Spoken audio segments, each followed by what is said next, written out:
দিবসে তাকে জানাই আমার আন্তরিক শ্রদ্ধা ও প্রণাম এবং এখানে উপস্থিত সকলকে জানাই আমার আন্তরিক শ্রদ্ধা প্রণাম শুভেচ্ছা। বাঙালি হিসাবে শ্রেষ্ঠ কবির নাম বলতে প্রথমেই রবীন্দ্রনাথের কথাই আমাদের মনে পড়ে। ছোটবেলা থেকে তার লেখা কবিতা গান শুনে আমরা বড় হয়েছি। প্রত্যেক বাঙালি রবীন্দ্রসঙ্গীত বা রবীন্দ্রনাথের কবিতা শুনতে ভীষণ ভালোবাসি। অনেক বাঙালি আছেন যারা হয়তো রবীন্দ্রসঙ্গীত গাইতে পারেন না, কিন্তু শুনলে তারা তৃপ্ত হয়। অনেকে আছেন হয়তো কবিতা আবৃত্তি করতে পারেন না, কিন্তু কবিতা পাঠ শুনে বা করলে কিন্তু তারা মানসিকভাবে শান্তি পায়। এইভাবে রবীন্দ্রনাথ আমাদের রক্তে, মাংসে, মস্তিষ্কে, হৃদয়ে, মননে ছোটবেলা থেকে মিশে আছেন। তার বিভিন্ন কবিতা, আবৃত্তি, উপন্যাস, গল্পের মধ্যে দিয়ে যেন আমরা নিজেদের বাস্তবিক জীবনের প্রতিচ্ছবি খুঁজে পাই। আজ আমি রবীন্দ্র সাহিত্যে কিছু প্রতিবাদী নারীর স্থান নিয়ে দু চার কথা বলবো। এ প্রসঙ্গে বলতে গেলে প্রথমেই কাজী নজরুল ইসলামের একটা কবিতার লাইন মনে পড়ে। বিশ্বে যা কিছু মহান সৃষ্টি চিরকল্যাণকর, অর্ধেক তার করিয়াছে নারী, অর্ধেক তার নর। অর্থাৎ ঈশ্বরের সৃষ্টি এই পৃথিবীতে নর এবং নারীর উভয়েরই সমান অধিকার রয়েছে, কিন্তু মনুষ্য সৃষ্টি এই পৃথিবীতে পুরুষ শাসিত সমাজে নরের পাশাপাশি নারীদের স্থান অনেকটাই ধর্ম করে রাখা হয়েছিল এবং এর ফলে মেয়েদের স্থান অনেকটাই পিছিয়ে পড়েছিল। আর আমাদের রবীন্দ্রনাথ ঠাকুর এর প্রতিবাদ স্বরূপ তার লেখনের মাধ্যমে নারীদের স্থান উজ্জ্বল থেকে উজ্জ্বলতর করার চেষ্টা করেছেন। অনেক লেখা আছে তার, যেমন প্রথমেই বলা যায় 1914 সালে প্রকাশিত হয়েছিল স্ত্রীর পত্র। এই উপন্যাসের নায়িকা মৃণাল সে বুঝতে পেরেছিল যে বিবাহের পর তাকে পত্নীত্ব নয়, তাকে মনুষ্যত্বের দিকে এগিয়ে যেতে হবে এবং এর ফলে সে ছিল তার পরিবারের মেজে বউ। সে মেজে বউয়ের খোলস পরিত্যাগ করে সে বেরিয়ে আসতে পেরেছিল এবং সে হয়ে উঠেছিল একজন প্রতিবাদী আদর্শ নারী। স্ত্রীর পত্র তখনকার সমাজে সমালোচনার ঝড় বয়ে গিয়েছিল, কিন্তু রবীন্দ্রনাথ সেই ঝড়কে থামতে দেননি। দেনা পাওনা বলে তার আরেকটি গল্প, যেটা আমরা প্রত্যেককেই পড়েছি। এই গল্পের একজন প্রধান চরিত্র নিরুপমা। তার মধ্যে দিয়ে রবীন্দ্রনাথ তৎকালীন সমাজে পণ প্রথা নামক নিষ্ঠুর প্রথার বিরুদ্ধে প্রতিবাদ করেছেন। বদনাম গল্পে তিনি দেখিয়েছেন নায়িকা সৌদামিনী কিভাবে দেশের কাজে এগিয়ে গেছে। মহুয়া কাব্যগ্রন্থে দেখিয়েছেন নায়িকা বলেছেন যে, হে ভগবান, তুমি আমাকে রেখো না বাক্যহীনা, রক্তে মোর বাজে রুদ্র বীণা। এরকম চোখের বালি, বিনোদিনী, যোগাযোগের কুমুদিনী, শেষ অধ্যায়ের এলা, বিভিন্ন চরিত্র সৃষ্টির মাধ্যমে তিনি বাংলা সাহিত্যকে কালজয়ী করে তুলেছেন। চতুরঙ্গের দামিনী একটা এমন চরিত্র তিনি তৈরি করেছেন যিনি ধর্মীয় ভণ্ডামির বিরুদ্ধে প্রথম প্রতিবাদ করেছিলেন। এরকম চরিত্র আর আগে কখনো হয়নি।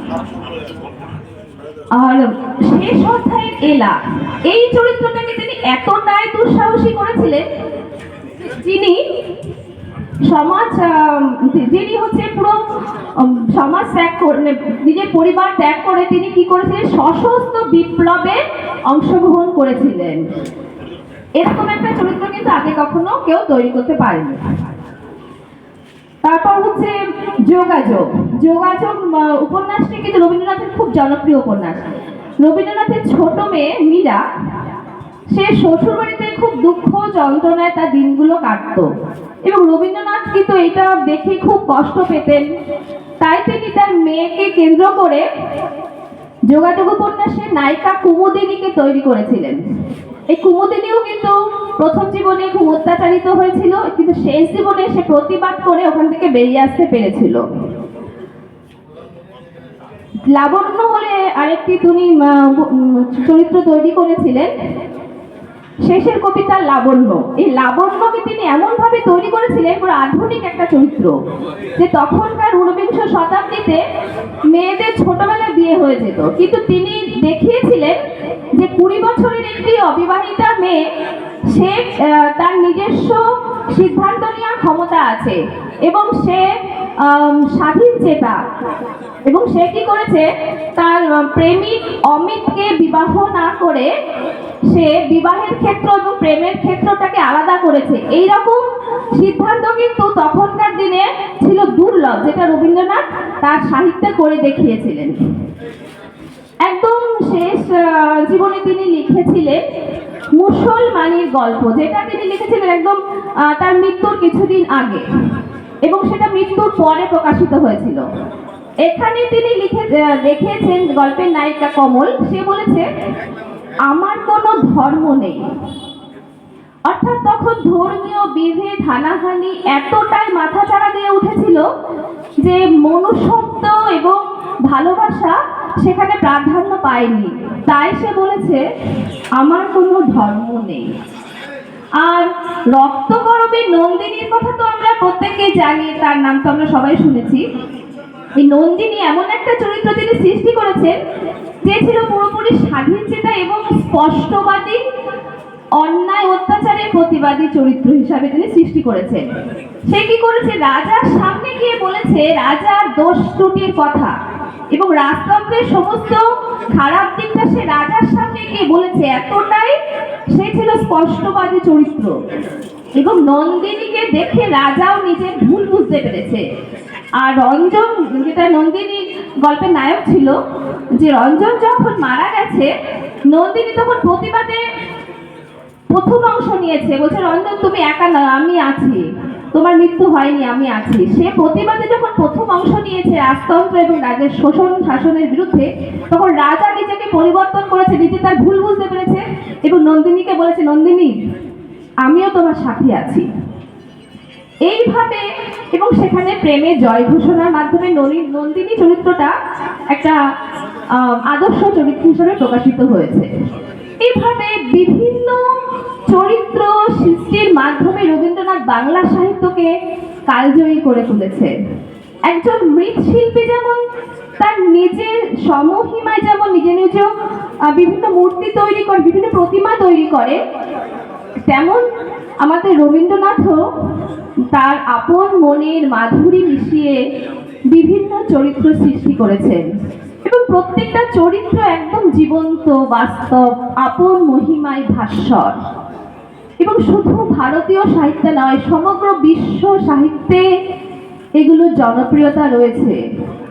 তাই আজকের দিনে দাঁড়িয়ে আমরা ভাববো যে আমাদের এটা বুঝতে হবে যে রবি ঠাকুরকে শুধু একদিন যে একটা রবীন্দ্র জয়ন্তী পালন করলাম বা একটা অনুষ্ঠান করলাম, সেখানে গিয়ে হয়তো কিছু অনুষ্ঠান হলো বা কিছু দেখলাম বা কিছু করলাম, শুধু এরকম নয়। আমাদের প্রত্যেকের জীবনযাত্রার মাধ্যমে মধ্যে দিয়ে তাকে আমাদের উপলব্ধি করতে হবে, তাকে আমাদের পড়তে হবে, শিখতে হবে, জানতে হবে, শুনতে হবে।